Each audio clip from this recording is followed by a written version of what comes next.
Nellore style వంకాయ బజ్జీ ఎలా చేసుకోవాలో చూపిస్తానండి. వంకాయ బజ్జీ నెల్లూరులో నెల్లూరు పప్పుల్స్ ఎంత ఫేమస్, ఈ వంకాయ బజ్జీ కూడా అంత ఫేమస్.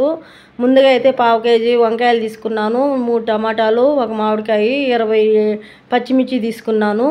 ఇవి మామిడికాయకి పైన పొట్టంతా ఈ విధంగా అయితే తీసేసుకోవాలా, సన్నగా కట్ చేసుకుని వాటర్లో వేసుకోవాలా. వంకాయలు కూడా అట్లాగనే సన్నగా కట్ చేసి మన మామిడికాయ ముక్కల్లోనే వాటర్లో వేసేస్తే సరిపోతుంది. ఈ టమాటా ముక్కలు కట్ చేసుకొని, పచ్చిమిర్చి, ఆనియన్స్ అన్నీ కూడా కట్ చేసుకున్నటివి ఇందులో వేసుకోవాలి. కుక్కర్లో తగినంత సాల్టు,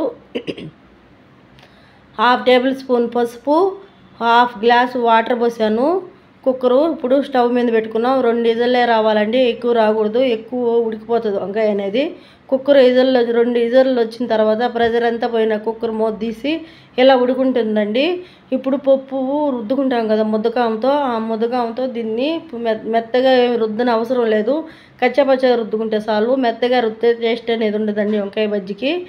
ఈ విధంగా అయితే రుద్దుకోవాలా. స్టవ్ వెలిగించి బాండెలు పెట్టి, బాండెలు బాగా హీట్ ఎక్కినాక 2 టేబుల్ స్పూన్ల ఆయిల్ పోసి పోపు దినుసులన్నీ వేసుకోవాలండి. ఆవాలు, జీలకర్ర, ఎండుమిర్చి ఇవన్నీ కూడా కొంచెం ఫ్రై అయినాక ఒక ఆనియన్స్ సన్నగా కట్ చేసి పెట్టుకున్నాను. ఆనియన్స్ కూడా కొంచెం బాగా ఫ్రై అయినాక కొత్తిమీర, కరివేపాకు అన్నీ కూడా ఇందులో పోసేసి వంకాయ బజ్జీ పోసి ఇందులో 1 నిమిషం పాటు కలిపి పెడితే చాలండి. ఈ వంకాయ బజ్జీ మీకు ఎంతమందికి తెలుసో మాకు